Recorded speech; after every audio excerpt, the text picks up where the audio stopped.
Here with us is News Nation senior national security contributor, Lieutenant General Richard Newton. Lieutenant General, welcome back. Great to see you, sir. Good morning, Hannah. Always good to be with you. Thank you so much. Russia responding strongly today. They were clearly caught off guard. In your opinion, why wasn't the Kremlin prepared?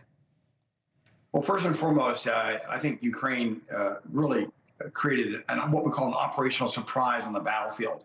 And it's got Russia on its heels here.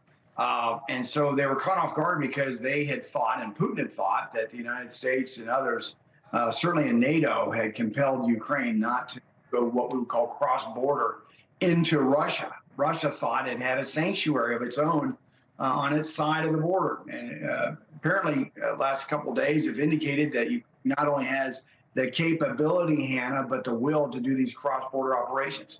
Let's remind our viewers, this is the most intense land war since World War II. And so it doesn't surprise me at this point if Ukraine has any advantage at all and wants to create operational surprise. And Russia perhaps should have expected this, but that's another conversation. Can I ask, is Russia doing enough to stop the Ukrainian assault here, sir? I believe they're trying to, but again, because Ukraine is now operating, and my sources tell me, up to 20 miles inside of Russia, they're having to bring forces from both the eastern part, where the main warfare is being conducted between Ukraine and the eastern part of the conflict between Ukraine and Russia, now move those forces as a stopgap, if you will, to try to force Ukraine on this, what is a tactical operation, but an operational surprise to get them back over on the Ukrainian border. That's going to be very difficult to do. You mentioned the Ukrainian ground offensive into Russia. We haven't seen this before. What's changed now? Why now? Does it have anything to do with the funding that the U.S. has sent to Ukraine? No, I wouldn't tie what you mentioned at the top of the story with regard to that $125 million. That's ongoing from the United States. And that's a good thing, by the way. It's going to provide air defense and ammo and so forth. It's not tied there. I believe what's happening now is President Zelensky, and being advised by his senior commanders, saying that they had a small window and an opportunity to actually create this surprise, go offensive. And Ukraine understands that, so does President Zelensky. They're not going to win this war. They're not going to drive Russia to the negotiating table just based on defensive conditions. They have to create offensive conditions here. That's what you're seeing right now. Will it be a long-term strategic impact on Russia?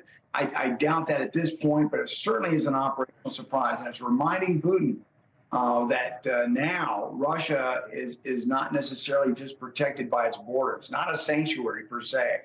My final point, Hannah, is as we draw into the U.S. elections and then looking into 2025, there will be, I believe, some opportunity for a negotiated settlement here. I don't know what that is right now. Nobody does. But Zelensky is trying to shape those negotiations. All the while, he's trying to tell the Ukrainian people that we can go offense as much as we're trying to defend our territory. We know Putin is calling the incursion a major provocation. Russia has retaliated. They bombed a mall in eastern Donetsk region, as you well know, What might further responses from Ukraine look like? Do you think they will continue with these attacks? I believe they will. From a strategic communication or an information war standpoint, I would remind Putin and the rest of the world that the greatest provocation back in February of 2022, when he had the largest land invasion since World War II against Ukraine, point one. Secondly, we're starting to perhaps see a little bit of a slight momentum change here. United States made F-16s have arrived in Ukraine.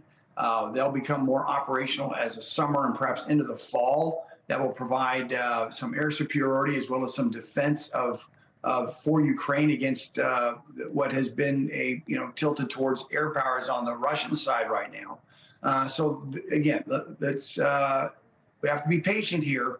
But concerning Ukraine, they're trying to recreate some momentum and again give a pause to not only Putin but his ground commanders, especially in terms of thinking twice about where they put their troops and where their troops are needed. Final point, Hannah, I think this war is going to be decided perhaps on not only political will, but demonstration of capability that we saw just on this tactical surprise, but also on the amount of soldiers that both sides can muster and put into the fight. Lieutenant General, you and I have talked about this war for months now. We're 2.5 years into it. Does this operation jumpstart a possible end of fighting in this region, a possible truce between countries more likely? I don't think so. I think we're still very early in the stages of really understanding where this conflict's going to turn to. But I do know that President Zelensky is trying to really shape the battlefield, literally, but also shape what will likely be some aim to start negotiated settlement.